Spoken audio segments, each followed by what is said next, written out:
ជំរាបសួរបាទពុកម៉ែបងប្អូនមេថ្ងៃនេះផងដែរខ្ញុំបាទចេញវីដេអូបាត់ការលក់ឡានមួយគ្រឿងទៀតទេពុកម៉ែបងប្អូនមេឡានកូរ៉ូឡាឆ្នាំ1998ពូបៃតងចាស់មានស្នាយពុកម៉ែបងប្អូនមេប្រភេទឡានស្អាតរៀបចំឲ្យអស់យកទៅប្រើចាក់តែសាំងឲ្យជីឯកសារគ្រប់ឡាននេះប្រភេទឡានស្អាតពុកម៉ែបងប្អូនមេសាច់ដែកលះប្រភេទឡានជីចន់ស្មូតបើយើងនិយាយពីឡានវិញគឺរៀបចំឲ្យអស់ទឹកថ្នាំខាងក្រៅខាងក្នុងអីគឺដេកូឲ្យអស់អញ្ចឹងពុកម៉ែបងប្អូនឃើញស្រាប់អីបើយើងយកទៅប្រើគឺចាក់តែសាំងតែជីតែម្ដងប្រភេទឡានរៀបចំលេងហើយឡាននេះគឺមានម្ចាស់ឲ្យពុកម៉ែបងប្អូនមេអរគុណបងប្រុសបងស្រីនៅខាងកំពង់ស្ពឺព្រលឹមឡើងមកដល់បងប្រុសបងស្រីក៏តាក់ទងពេលល្ងាចព្រឹកឡើងមកដល់ឡើងជិះចន់សាក់គាត់ថាជិះស្រួលមែនអញ្ចឹងក៏សម្រាប់ចិត្តទៅសេឯកសាររាប់លុយយកតែម្ដងប្រភេទឡានស្អាតរៀបចំឲ្យអស់យកទៅប្រើចាត់តែសាំងឲ្យជីឯកសារគ្រប់ក៏ជូនពរបងប្រុសបងស្រីទទួលសមាជិកថ្មីយកទៅប្រើសុខសប្បាយហេងធ្វើដំណើរចិត្តឆ្ងាយបានសុខសុវត្ថិភាពមានគេគោរពស្រឡាញ់ចូលចិត្តគ្រប់គ្នាហើយ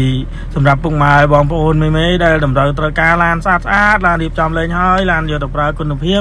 ឡានយកទៅប្រើចាត់តែសាំងឲ្យជីឯកសារគ្រប់តាក់ទងមកនឹងមានច្រើនគ្រឿងទៀតពុកម៉ែបងប្អូនមេនៅមានច្រើនគ្រឿងច្រើនជំរើសទៀតសម្រាប់ឡានគឺពុកម៉ែបងប្អូនមេអត់ពិបាកមើលទេគឺឡានសុទ្ធតែរៀបចំហើយ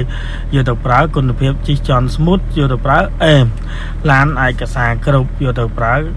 មិនបាច់ខ្វល់ខ្វាយអីទៀតទេហើយនៅមានច្រើនគ្រឿងទៀតពុកម៉ែបងប្អូនមេនៅមានច្រើនគ្រឿងទៀតអញ្ចឹងសម្រាប់ពុកម៉ែបងប្អូនមេដែលត្រូវការឡានស្អាតអត់ពិបាកទេគឺមកជិះមកចន់មកសាក់គឺអេមតែម្ដងហើយសម្រាប់ពុកម៉ែបងប្អូនមេសួររត់ឆ្លាមកាមេរីឆ្លាមឥឡូវហ្នឹងខ្ញុំមានមួយគ្រឿងទៀតឡើងទីផ្សារឲ្យ98ឡើង01ពោប្រផេះពោឆ្លូញពុកម៉ែបងប្អូនមេគាត់តែខ្ញុំអត់តាន់បានឡើងទីផ្សារតែខ្ញុំរៀបចំហើយហើយសម្រាប់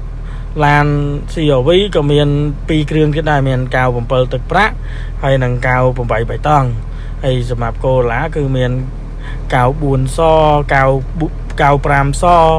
កៅ4បៃតងហើយកៅ8ទឹកប៊ិចកៅ8បៃតងលេងស្មាច់ហើយនឹងពីគ្រឿងនឹងពុកម៉ែបងប្អូនមេហើយនឹងកៅ9ពណ៌បៃតងទៅតែរៀបចំបាន 80% សិតតឡានស្អាតយកទៅប្រើគុណភាពយកទៅប្រើចាត់តែសាំងឲ្យជីឯកសារគ្រប់ហើយសម្រាប់ពុកម៉ែបងប្អូនមេដែលនៅឆ្ងាយពិបាកនឹងធ្វើដំណើរមកចរចាតម្លៃទៅគឺខ្ញុំយកទៅជូនដល់ផ្ទះបើសិនជានៅចិត្តអត់អស់សេវាទេតែបើនៅឆ្ងាយអានឹងសេវាតាមចិត្តតាមឆ្ងាយពុកម៉ែបងប្អូនមេអញ្ចឹងអត់មានខ្វល់ខ្វាយអីទេគឺចង់បានឡានយកទៅប្រើគឺបានយកទៅប្រើអេមតែម្ដងអត់មានខ្វល់ខ្វាយថានៅឆ្ងាយពិបាកអីគឺអត់ទេខាងខ្ញុំមានក្រុមការងាររៀបចំ